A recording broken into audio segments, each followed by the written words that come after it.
आज जानेंगे भारतीय संविधान में नागरिकता अधिनियम 1955 के तहत विदेशी नागरिकों के विशेष दर्जे। परिचय। भारतीय संविधान अनुच्छेद 1 से 4 भाग 1 तक भारत के राज्य क्षेत्र से संबंधित उपबंध देने के बाद अनुच्छेद 5(11) में भाग 2 में स्पष्ट करता है कि इस राज्य क्षेत्र में रहने वाले व्यक्तियों में से नागरिक कौन होंगे। संविधान में नागरिकता से संबंधित बहुत कम प्रावधान देते हुए सिर्फ ये बताया गया है कि संविधान लागू होने के दिन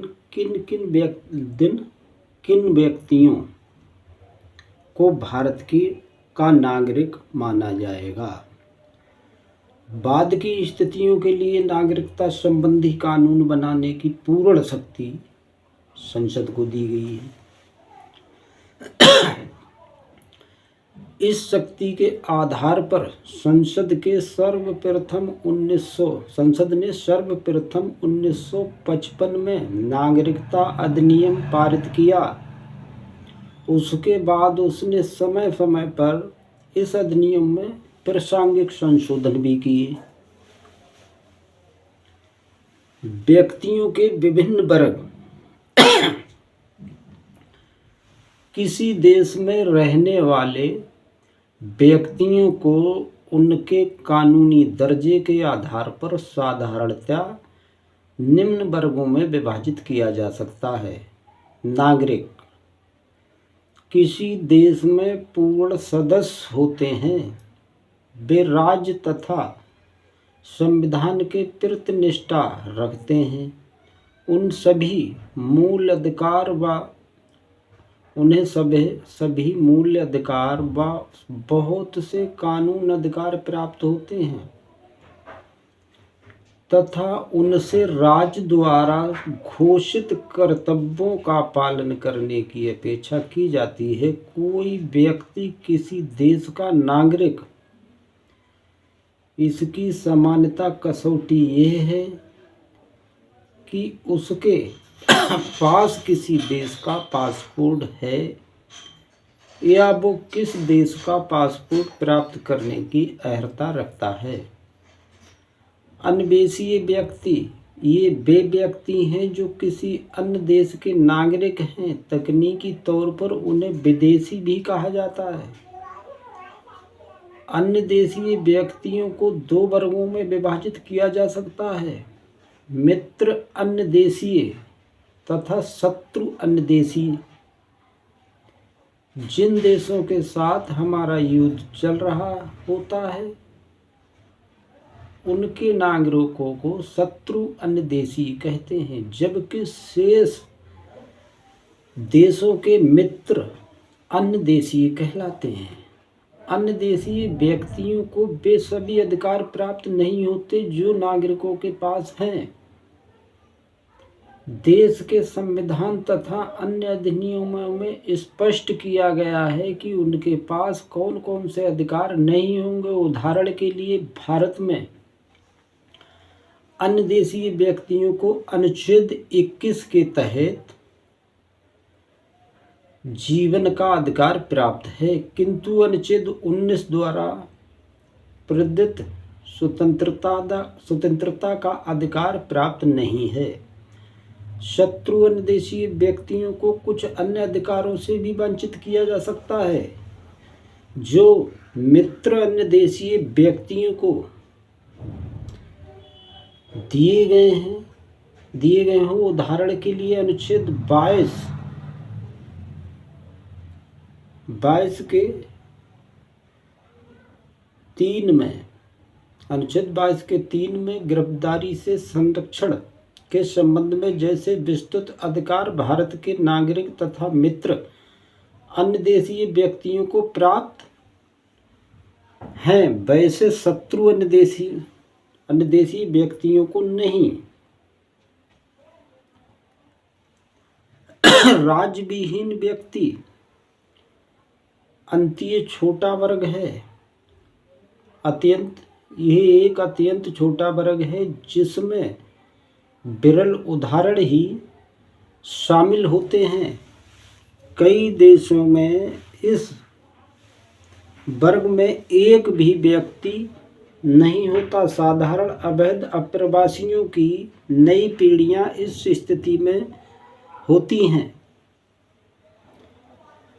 एक भी व्यक्ति नहीं होता, कई पीढ़ियां होती। कभी कभी ये भी हो सकता है कि नागरिक संबंधी दस्तावेज के अभाव में कोई व्यक्ति राज्यविहीन घोषित कर दिया जाए तो भारत में देखें तो असम में रहने वाले बहुत से अवैध अप्रवासियों के बच्चे ऐसी स्थिति में हैं, वे ना तो वंश के आधार पर बांग्लादेश के नागरिक बन पाए और ना ही देशीकरण के आधार पर भारत के।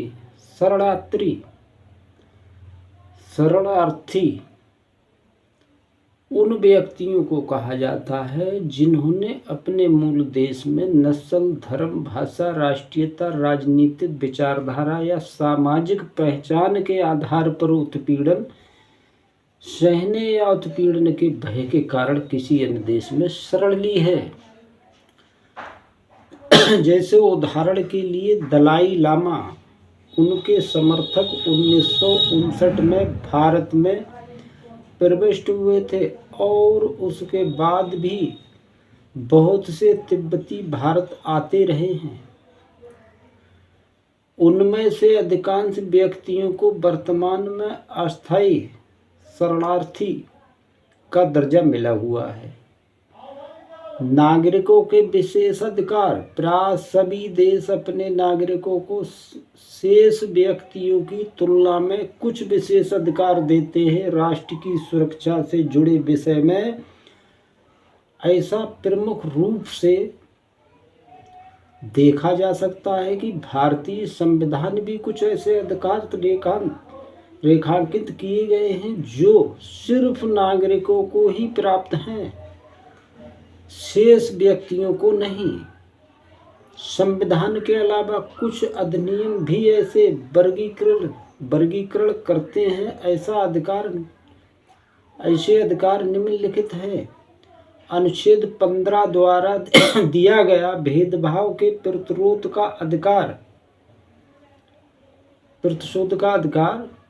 अनुच्छेद 16 द्वारा दिया गया लोक नियोजन में अवसर की समता का अधिकार।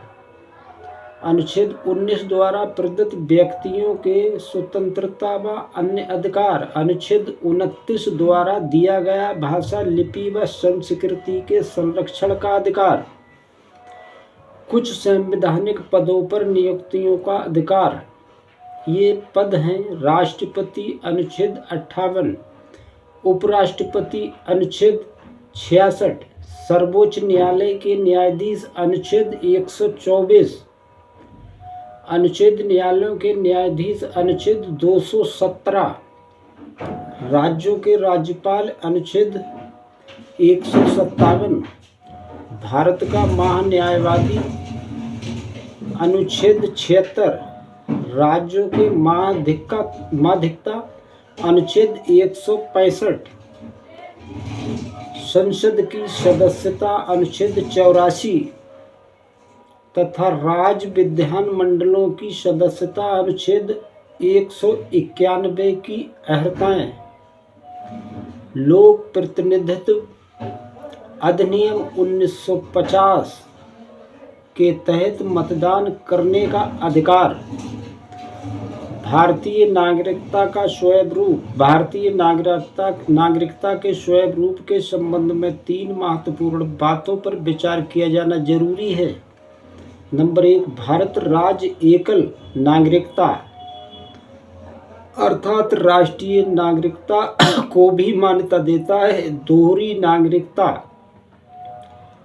अर्थात देश तथा राज्य की अलग अलग नागरिकता को नहीं।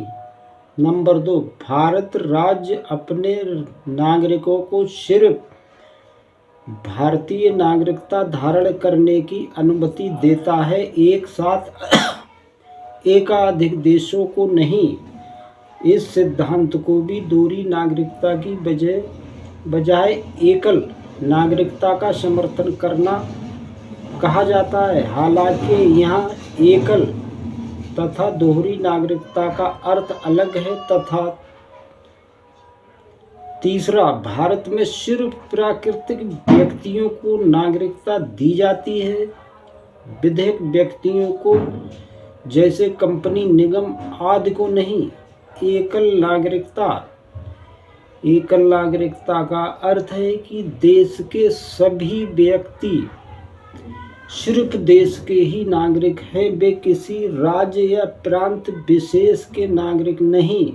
इंग्लैंड जैसे एकात्मक देश में एकल नागरिकता की धारणा प्रचलन में है, जबकि अमेरिका एवं स्विट्जरलैंड जैसे संघात्मक देशों में दोहरी नागरिकता का नियम लागू है। इन देशों की नागरिकता देश के नागरिक भी होते हैं और अपने प्रांत के भी। दोनों नागरिकताओं के तहत उन्हें कुछ अधिकार व कर्तव्य प्राप्त होते हैं।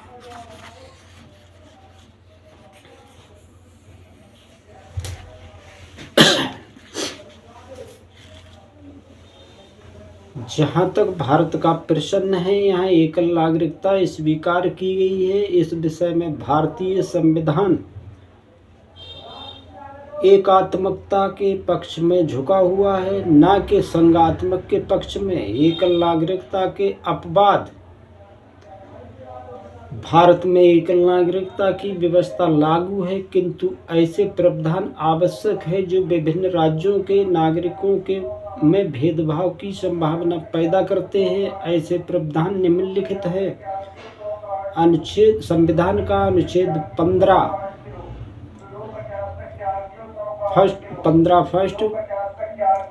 विभिन्न व्यक्तियों के बीच धर्म, मूल, वंश, जाति, लिंग, जन्म स्थान या इनमें से किसी आधार पर भेदभाव करने का निषेध करता है, किंतु इन आधारों पर निवास स्थान शामिल नहीं है। इसका अर्थ है कि यदि कोई राज्य सरकार चाहे तो अपने शिक्षा संस्थाओं में अपने राज्य के निवासियों को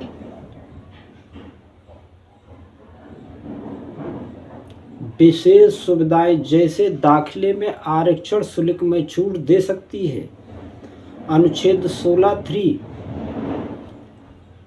संसद को अधिकार देता है कि वो किसी राज्य या संघ राज्य क्षेत्र से संबंधित पदों पर नियुक्ति के लिए उस राज्य या संघ क्षेत्र में निवास संबंधी अर्हताएं लागू कर सकती है। वर्तमान में आंध्र प्रदेश को छोड़कर किसी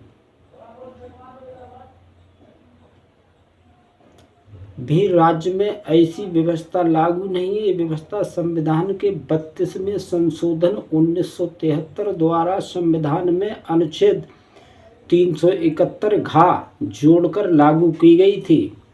अनुच्छेद 19(1) घ तथा अड़ा के घ और अड़ा के तहत भारत में कहीं भी अबाध संचरण तथा निवास का अधिकार दिया गया है, किंतु अनुच्छेद 19(5) में उसकी युक्त निर्बंधों के अंतर्गत बताया गया है कि साधारण जनता या अनुसूचित जनजाति के हितों में इन स्वतंत्रताओं को सीमित किया जा सकता है। अनुच्छेद 370 के तहत जम्मू कश्मीर राज्य को विशेष दर्जा दिया गया है। इस अनुच्छेद के तहत जारी किए गए आदेशों के अनुसार जम्मू कश्मीर विधानमंडल के पास ये शक्ति है कि वो परिभाषित करे कि जम्मू कश्मीर के स्थायी निवासी कौन हैं तथा जम्मू कश्मीर के स्थायी निवासियों को राज्य सरकार की नौकरियों, अचल संपत्ति की खरीद, राज्य में निवास तथा उनके बच्चों को शिक्षा के लिए छात्रवृत्ति एवं अन्य सुविधाएं प्रदान करे। सिर्फ एक देश की नागरिकता, इस अवधारणा को भी एकल नागरिकता कहे जाने का प्रचलन है। इसका अर्थ है कि व्यक्ति एक समय में सिर्फ एक ही देश का नागरिक हो सकता है, एकाधिक देशों का नहीं। ज्ञातव्य है कि कुछ देश दोहरी नागरिकता के सिद्धांत का समर्थन करते हैं, अर्थात अपने नागरिक को अपने साथ साथ किसी अन्य देश का भी नागरिक होने की अनुमति प्रदान करते हैं। इंग्लैंड, ऑस्ट्रेलिया, अमेरिका, कनाडा आदि ऐसे देश दोहरी नागरिकता को स्वीकारते हैं। जहाँ तक भारत का सवाल है, भारतीय संविधान के अनुच्छेद 9 में स्पष्टता कहा गया है कि यदि भारत का कोई नागरिक किसी अन्य देश की नागरिकता स्वीकार कर लेता है तो वो भारतीय नागरिक नहीं रहेगा। इसका अर्थ ये है कि भारत राज्य एकल नागरिकता का समर्थन करता है, दोहरी नागरिकता स्वीकार नहीं करता। विधेयक व्यक्ति नागरिक नहीं। भारत के संबंध में एक विवाद ये भी है कि विधेयक व्यक्ति अर्थात कोई संस्था या नियम इत्यादि नागरिक होने का दावा कर सकता है या नहीं। सर्वोच्च न्यायालय ने 1963 में state trading corporation of India limited बनाम कमर्शियल टैक्स ऑफिसर के मामले में घोषित किया है कि किसी कंपनी, निगम या विधेयक व्यक्ति को मूल्य अधिकार नहीं दिया जा सकता। उसने स्पष्ट किया है कि निगम को नागरिक का दर्जा प्राप्त नहीं है। जन्म स्थान नहीं, वंश पर आधारित नागरिकता। विभिन्न देशों में नागरिकता के दो प्रकार प्रचलित हैं। नंबर 1 जैसे सैनिक वंशज तथा नंबर 2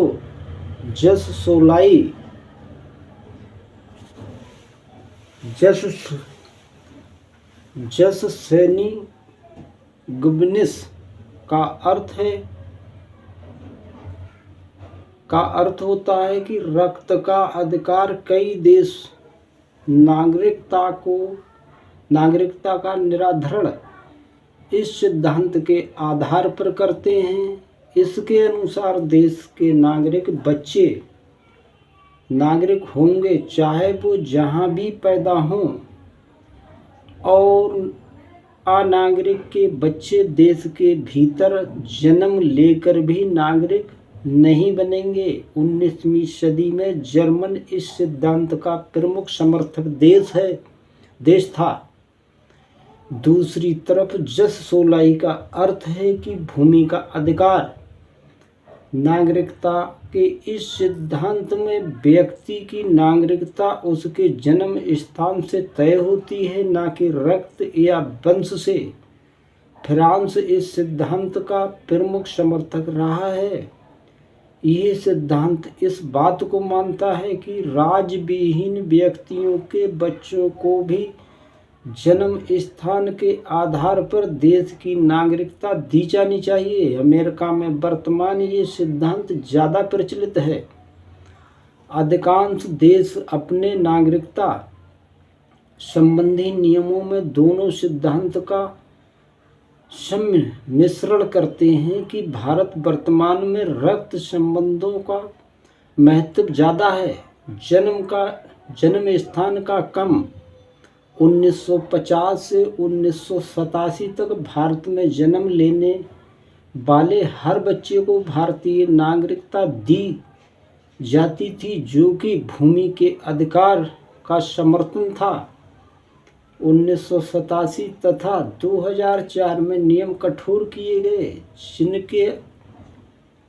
जिनके परिणाम स्वरूप अब 2004 के बाद से सिर्फ उन बच्चों को नागरिकता मिलती है जिनके माता पिता दोनों भारत के नागरिक हों या उनमें से एक नागरिक हो और दूसरा अवैध अप्रवासी न हो। ये व्यवस्था रक्त का अधिकार प्रणाली से ज़्यादा नज़दीक है। संवैधानिक प्रावधान संविधान के भाग सेकंड को शीर्षक नागरिकता है। इसके अंतर्गत अनुच्छेद 5(11) शामिल है। इनमें सिर्फ ये बताया गया है कि संविधान के लागू होने के समय किन व्यक्तियों को भारत का नागरिक माना जाएगा। अनुच्छेद 5 से 8 में नागरिकों के 4 वर्गों को उल्लेख किया गया है। अनुच्छेद 9 बताता है कि किसी विदेशी राज्य की नागरिकता स्वीकार करने पर कोई व्यक्ति भारत का नागरिक नहीं रहेगा। अनुच्छेद 10 तथा 11 संसद की नागरिकता से संबंध विधि बनाने की शक्ति प्रदान करते हैं। संविधान के आरंभ पर नागरिकों के वर्ग अनुच्छेद 5 से 8 तक प्रत्येक में नागरिकों के एक विशेष वर्ग का उल्लेख किया गया है, जो इस प्रकार है। अधिवास द्वारा नागरिकता, इसकी चर्चा अनुच्छेद 5 में की गई है। इस अनुच्छेद के अनुसार ऐसा व्यक्ति जो संविधान के आरंभ के समय भारत के राज्य क्षेत्र में अधिवास करता है, वो भारत का नागरिक होगा यदि वो निम्नलिखित 3 में से एक शर्त पूरी करता हो।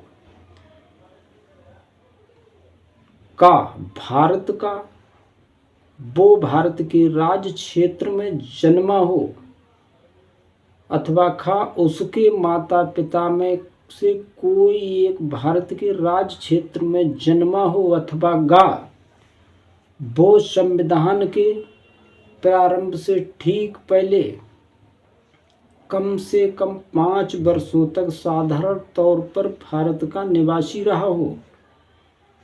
पाकिस्तान से प्रव्रजन करके आए व्यक्तियों की नागरिकता संविधान के अनुच्छेद 6 में बताया गया है कि पाकिस्तान के प्रव्रजन करके आए व्यक्तियों में से जिन्हें भारत का नागरिक समझा जाएगा, ऐसे व्यक्तियों को 2 वर्गों में बांटा गया है। नंबर 1, जो 19 जुलाई 1948 से पहले भारत आ गए थे, तथा नंबर 2, जो 19 जुलाई 1948 को या उसके बाद भारत आए थे। 19 जुलाई 1948 की तिथि का महत्व ये है कि इसी तिथि से भारत से पाकिस्तान और पाकिस्तान से भारत आने जाने के लिए अनुमति पत्र की प्रणाली शुरू हो गई थी।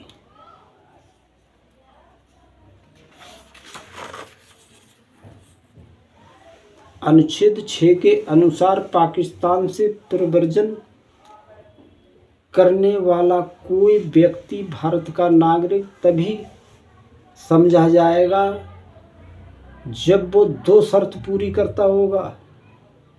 नंबर 1, उसका या उसके माता पिता अथवा उसके दादा दादी नाना नानी में से किसी का जन्म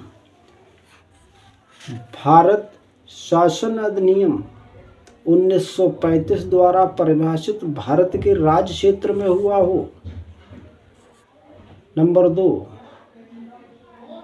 दूसरी शर्त 19 जुलाई 1948 से पहले और बाद में प्रव्रजन करने वालों के लिए अलग अलग है। इस तिथि से पहले आने वाले व्यक्तियों के लिए सिर्फ इतनी शर्त है कि वे आने के बाद से साधारणतः भारत में रह रहे हों, किंतु इस तिथि को या उसके पश्चात आने वाले व्यक्तियों के लिए जरूरी है कि उन्होंने सक्षम अधिकारी के पास स्वयं को भारत के नागरिक के तौर पर पंजीकृत करा लिया हो। यह पंजीकरण तभी हो सकता है जब ऐसा व्यक्ति नागरिकता के लिए आवेदन करने की तिथि से 6 महीने पहले से भारत में रह रहा था। पाकिस्तान से प्रव्रजन करने वाले लोगों की नागरिकता संविधान अनुच्छेद 7 में बताया गया है कि जिस व्यक्ति ने 1 मार्च 1947 के पश्चात भारत से पाकिस्तान के लिए प्रव्रजन कर लिया है वो भारत का नागरिक है, वो भारत का नागरिक नहीं समझा जाएगा। किंतु यदि वो स्थायी रूप से भारत लौटने के लिए अनुमति लेकर वापस आ गया है, उसकी नागरिकता के संबंध में वही नियम लागू होंगे जो अनुच्छेद 6 में 19 जुलाई 1948 के बाद भारत आने वाले व्यक्तियों पर लागू होते हैं। इसका अर्थ है कि ऐसे व्यक्ति को पंजीकृत करने के लिए आवेदन करना होगा और ऐसा आवेदन कम से कम 6 महीने तक भारत में रहने के बाद ही किया जा सकेगा। भारत से बाहर रहने वाले व्यक्ति भारतीय मूल के व्यक्तियों की नागरिकता अनुच्छेद 8 उन व्यक्तियों को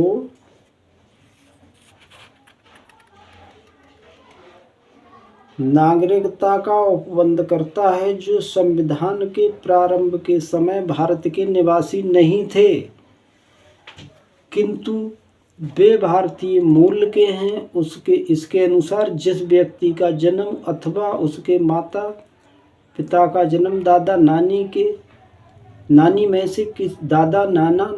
से किसी का जन्म 1935 के भारत शासन अधिनियम द्वारा परिभाषित भारत में हुआ था और जो वर्तमान में साधारण तौर पर किसी अन्य देश में रह रहा है, वह व्यक्ति भारत का नागरिक समझा जाएगा यदि वो अपने निवास के देश में भारत के राजनयिक या कौशलीय प्रतिनिधियों के समक्ष नागरिकता का आवेदन प्रस्तुत करता है और उसके आवेदन पर उसकी नागरिकता का पंजीकरण कर लिया जाता है।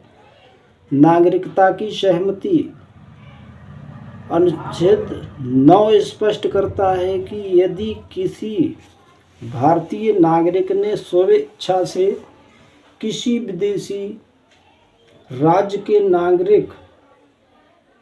नागरिकता अर्जित कर ली है तो वो अनुच्छेद 5, 6 या 8 के आधार पर भारत का नागरिक नहीं समझा जाएगा। इसमें निहित है कि भारत का संविधान एकल नागरिकता को ही मान्यता प्रदान करता है, एकाधिक देशों की नागरिकता की अनुमति नहीं देता। संसद का विधियां बनाने का अधिकार अनुच्छेद 10 से 11 में बताया गया है कि नागरिकता के विषय में संसद के पास क्या अधिकार होंगे। अनुच्छेद 10 में कहा गया है कि जो व्यक्ति अनुच्छेद 5 से 8 के प्रावधानों के अनुसार भारत का नागरिक है या समझा जाता है, वो संसद में वो संसद द्वारा बनाई जाने वाली विधियों के अधीन रहते हुए भारत का नागरिक बना रहेगा। इसका अर्थ है कि संविधान लागू होने के बाद नागरिकता से संबंधित प्रावधान संसद द्वारा निर्धारित होंगे। संविधान के आरंभ में जिन व्यक्तियों को भारत का नागरिक मान लिया गया है वे नागरिक बने रहेंगे, किंतु इसके लिए उन्हें संसद द्वारा पारित विधियों का पालन करना होगा। अनुच्छेद 11 में ये बात ज़्यादा स्पष्ट रूप से कही गई है। इसमें कहा गया है कि अनुच्छेद 5 से 10 तक कही गई कोई भी बात नागरिकता के अर्जन तथा समाप्ति या नागरिकता के संबंध में अन्य सभी विषयों के संबंध में उपबंध बनाने की संसद की शक्तियों को कम नहीं करेगी। इस कथन का सीधा सा अर्थ ये है कि नागरिकता से संबंधित किसी भी विषय पर कानून बनाने की पूर्ण शक्ति अनुच्छेद 11 के तहत संसद के पास है तथा उसे संविधान के भाग 2 अनुच्छेद 5 से 11 के उपबंधों के आधार पर चुनौती नहीं दी जा सकती।